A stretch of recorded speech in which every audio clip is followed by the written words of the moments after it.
What's going on, everybody? It's Dom here, back once again. We're going to be talking about Marvel Midnight Suns. Sit back, it's going to be a bit of a longer video as we go in-depth talking about this game that I've already spent 10 hours into, and I feel like I'm finally able to sit down and give a full opinion on this game, both good and bad. We're going to be talking about a lot of ups and downs with this game, and a game that people from, if you look at the Steam reviews, are calling a bit polarizing with mixed reviews there.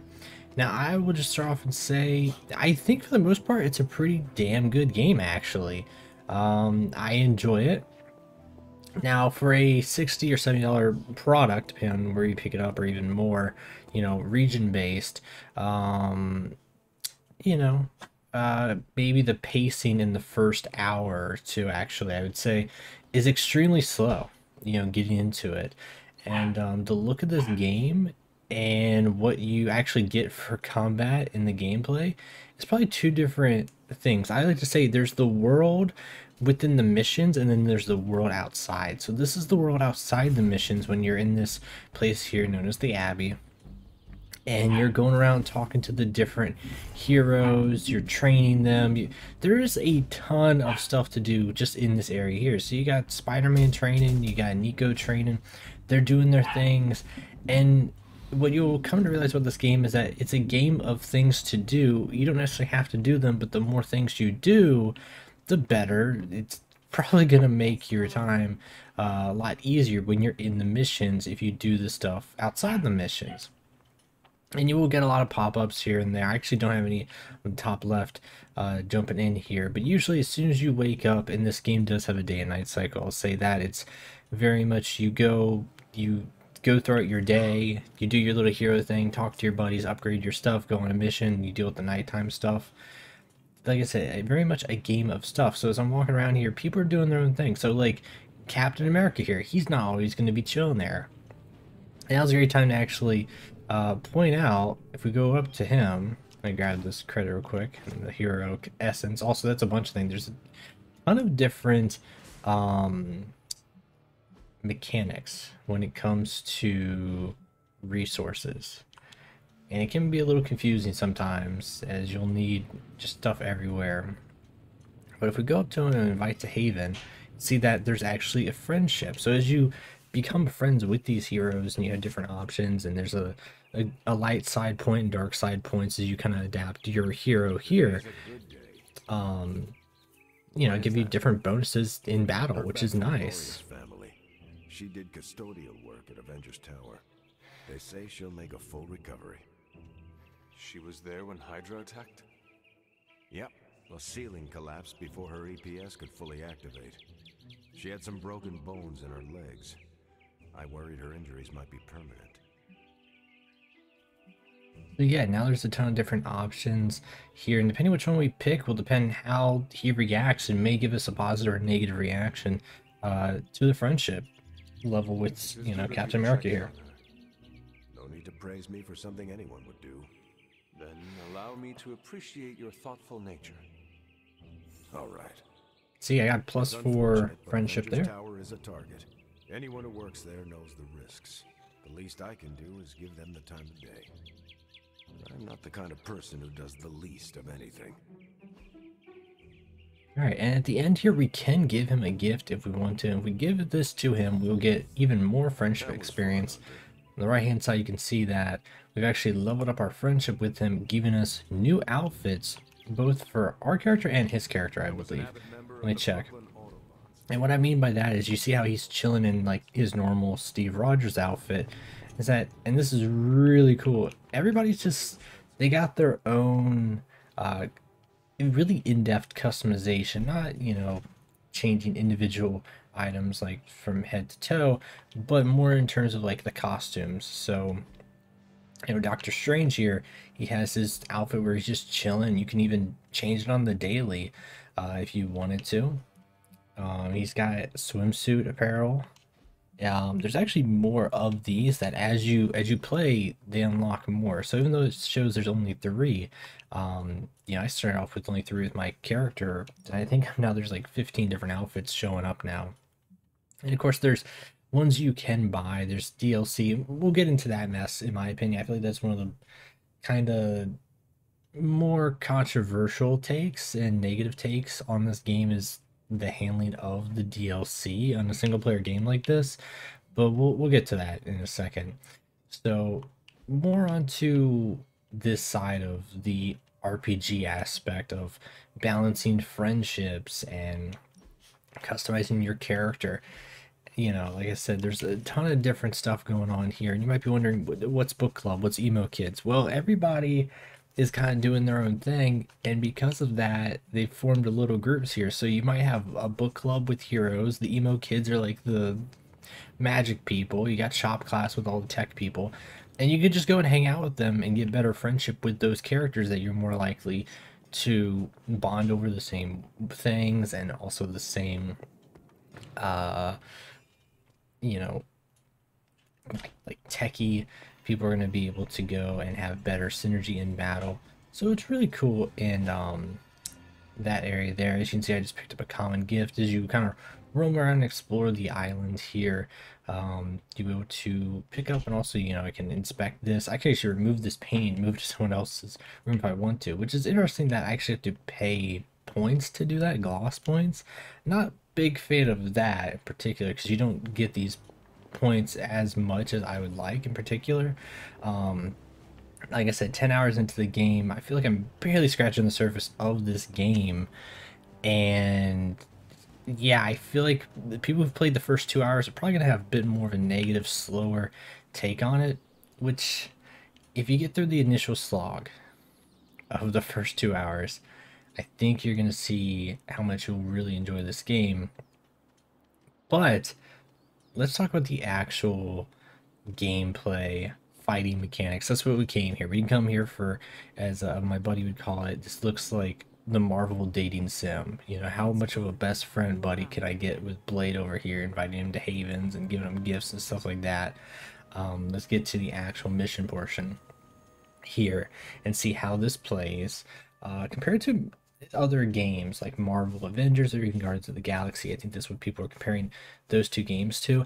And I know they have the superhero thing going on, but I don't think you necessarily would compare it to those games. I think what you want to compare it to actually is more XCOM. Think about it that way. And you might be confused at first saying an XCOM Marvel game. How the heck does that work? Well, it also works in a way of like these cards here that you level up.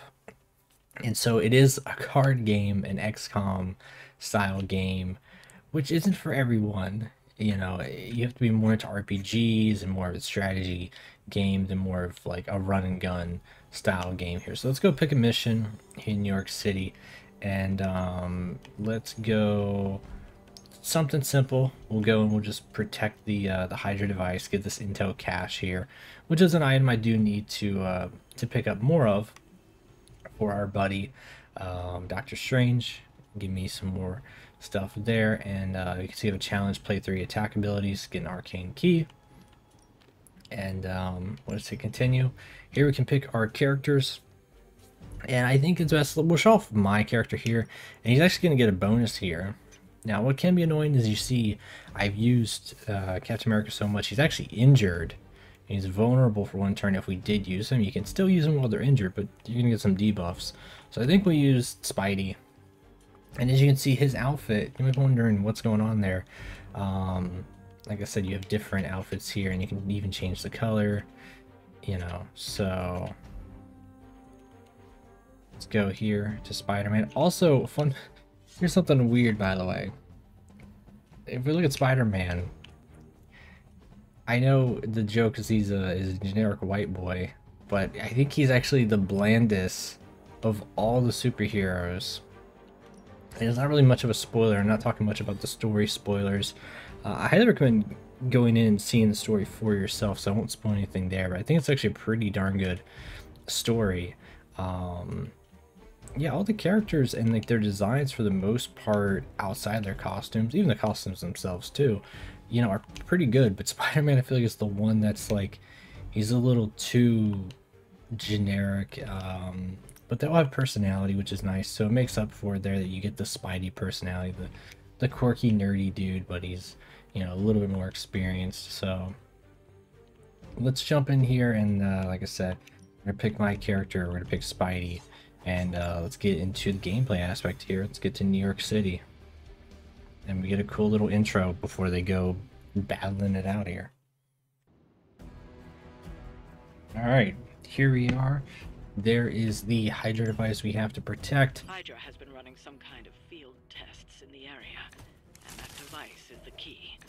They would rather destroy it than let us get our hands on it, so it must be important. Alright, there's Caretaker. She's kind of giving us the mission briefing here. She's the equivalent of like the Nick Fury in this game here. So yeah, we already know what we're doing. So we have a ton of stuff here on the bottom of the screen. These are hero cards. As you see on the bottom left, that's how we're going to gain this heroic points, where some cards might have to use heroic points, some don't. You only have so many cards you can play a turn, only so many moves. Let me bump down the sound a little bit. It's not as loud for you guys, but for me it's a little loud. Tons of options also for graphics settings. I will say I'm playing this off of GeForce now, but so let's go here. Let's actually chain together some attacks. I like to go for the easy knockouts here, so we'll go and kind of take out these two bozos with Blade. Pretty cool. And there's a lot more characters to unlock. I haven't gotten everyone unlocked yet. You get it by playing the story. So if you're someone who, you know, you have to play the story essentially to get more characters. You can just go around and do these missions and grind up a bit, which will be nice.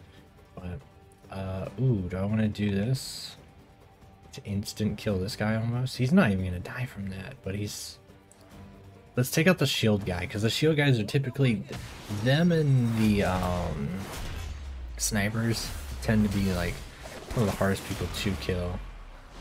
Now I will say majority of the game, you know, I've been beating up Hydra for the first 10 hours. I do want to see a little bit more variety. Honestly, even in like these little side missions here, it'd be cool if they had like a side villain show up. And I have gotten to beat up Venom, which is pretty cool, especially because I'm curious how it's going to work out for a game like this when it looks like he's slotted to be a DLC character. There's a couple DLC characters coming out: Venom, Deadpool, Storm, and Morbius. Can't forget Morbin Time. And for 4 characters, and you get a bunch of costumes too, like a whole bunch. It's $50, which is a little much in my opinion for only 4 characters. You do get a bunch of costumes, and the costumes are cool, but I feel like that's probably a little bit of steep asking price in my opinion. But hey, you guys give me your thoughts on that, what you guys think there. I'm not gonna be able to reach that guy, am I? So, and I believe these right here need 2, so these are the environmental attacks. And I've ran out of card plays, but I can use these environmental attacks that only have like 1 right here, you see. So we're gonna do an environmental attack with Spidey here, but I need to get him closer, so we're gonna move him like right here. And we're doing pretty good actually knocking people out.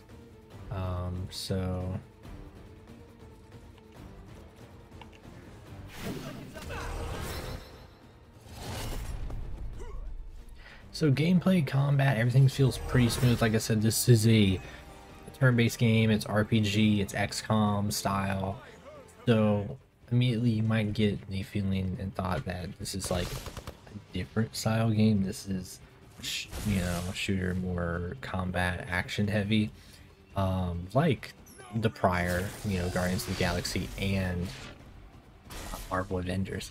But that's not the case. It's got its own flavor, its own style going on with it, and I think that's completely fine, you know.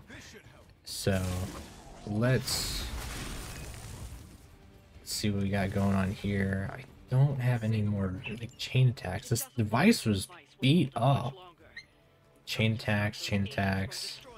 Let's do a chain attack on you, chain attack on you. Get these 2 knocked out here. Missions can be a bit hard sometimes, I will say that, which is annoying. Okay, so we can get a red key card, but I don't want to do that. I actually want to... So we have these redraws on the bottom. So if I do this and get rid of the card, and I'll get rid of this card also. And I didn't get the card I was looking for. There was a card in particular I was wanting to pick up. So it looks like I'm not gonna be able to pick that up, sadly. Let's go and take this guy out here. I wanted the card that would allow me to chain attacks with Spider-Man.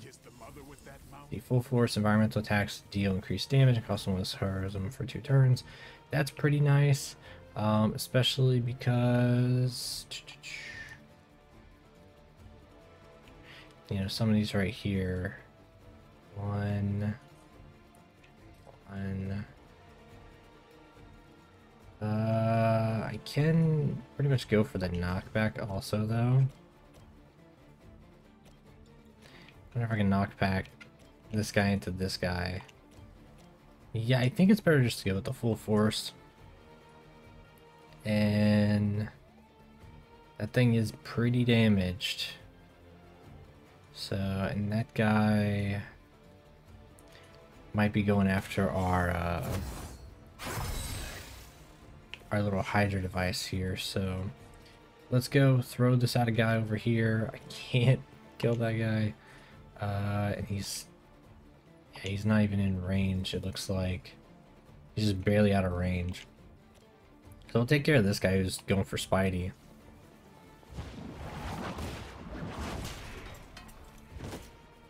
Let's see what else we got here.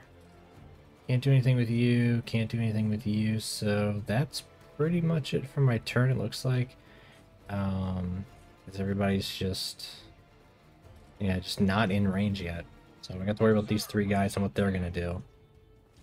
Hopefully they don't try to damage the Hydra device too much.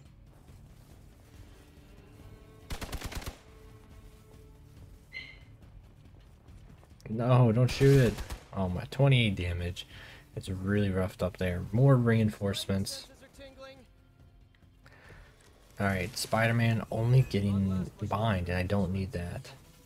1 wave remaining, yes. Incoming Hydra. You know what to do. Okay, let's get rid of that card. Nope, another card I don't need. And quick attack, and we didn't need this one either. So let's go. Let's just start beating the crap out of everybody here. So let's knock out these guys.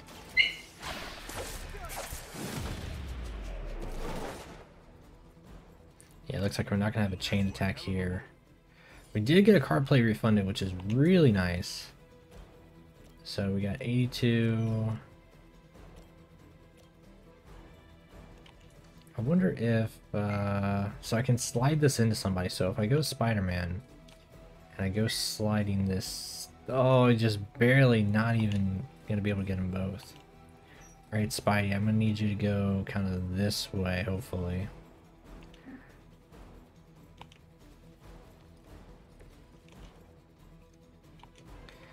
Let's go for the slide attack, try to get both of them. That guy's just almost dead, and so is our Hydra device almost dead there too. Let's attack this guy. We got 3 guys left here.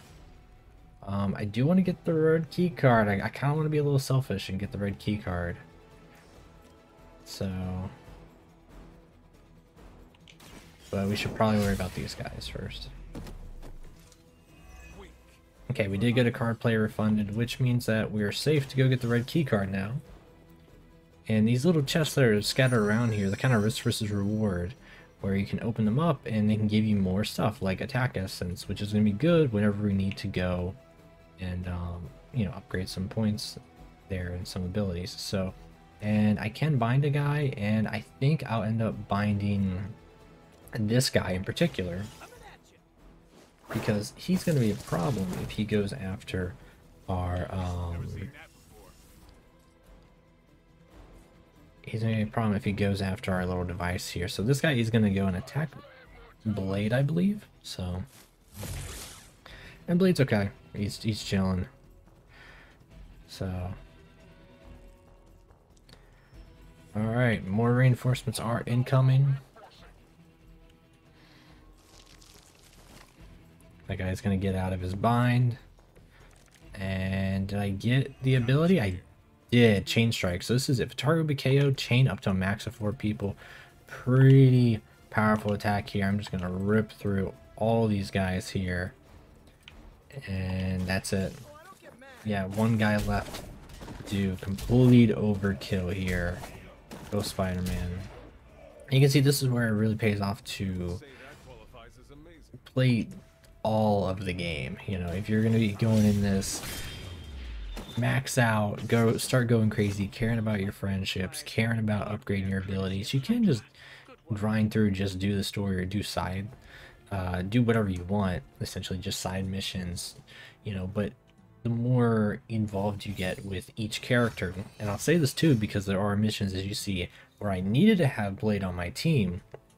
There are missions even in the campaign where it's like you have to have this person. So even if I don't use magic that much or Captain Marvel, I still have to kind of work getting them leveled up too, because if I go into a campaign mission where they're needed to advance the story, you know, they could kind of be a hindrance if they're too low. So you have to keep that in mind when it comes to the story aspect, advancing the story. But that was the showcase there of the gameplay. And as you see now, it's transitioned into night. We've done all of our day activities. We've done our mission, gone into the night, and we can just go and sleep and then get to the next day here. But see, it says join a hangout in the common room, and this is where you can go, and this is usually at night. Everyone's chilling. Now I go talk to him, and I go fishing with Spider-Man at night. We're just buddies. We're going fishing, and we can get some, you know, some conversation between the two of them. I've been here for such a short time, and I feel like this is a better education than I'm receiving at Empire State.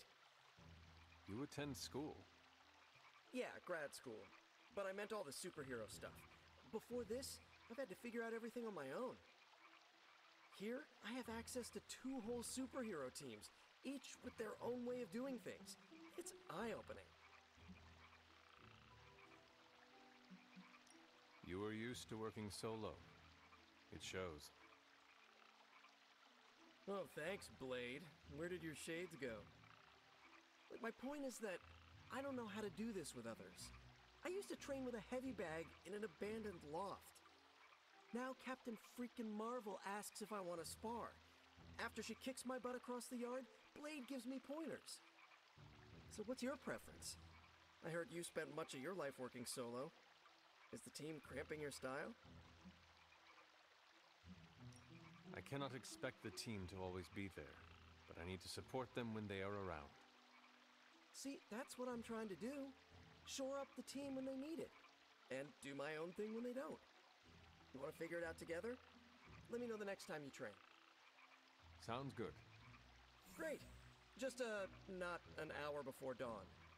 As he puts it, that's Blade time in the yard. Yeah, and let's give Spider-Man a candle. Pretty sure he's a big fan of that. And we got our dog. So, a little demon hell dog.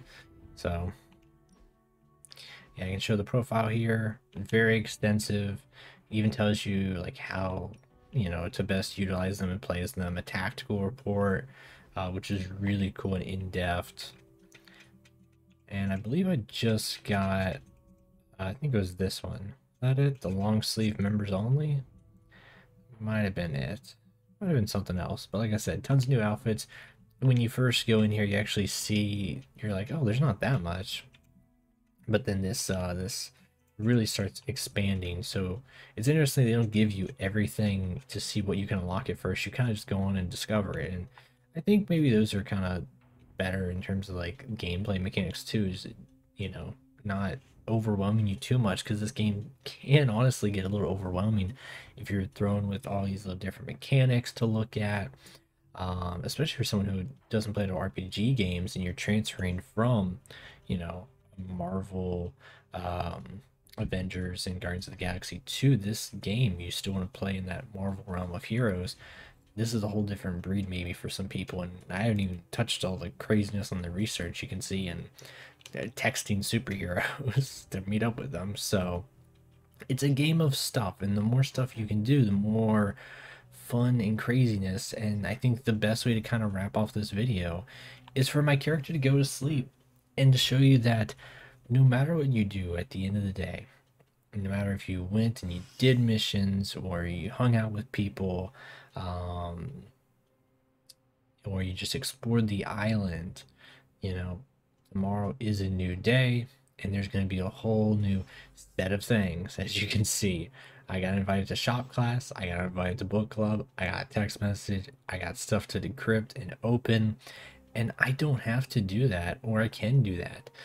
But the more you put into that, it does make your life easier. So you can make the game feel like a grind for you if you're into the grind, or you can just go and roam around and just kind of live freely, you know. So that's my thoughts on Marvel Midnight Suns. You got some positives, you got some negatives. All in all, for a $60 experience, I think you'll get your money's worth. You know, you'll spend a lot of hours in this game. Like I said, the beginning is a bit of a slog. The season pass is a little debatable when it comes to only 4 characters being added. But from what I've seen, what I've been unlocking so far in the 10 hours of this game, I like it. I think it's a pretty darn good game, and I honestly actually hope they expand more on it. I'm kind of curious to see where this group of heroes goes and what they do with it and this style of game. So props off for I believe 2K making this game. You know, they make all the little NBA and wrestling games I play too, so it's kind of cool to see them work on something not like that, but still, you know, in the realm. So with that being said, everybody, we'll see y'all next time. Peace out.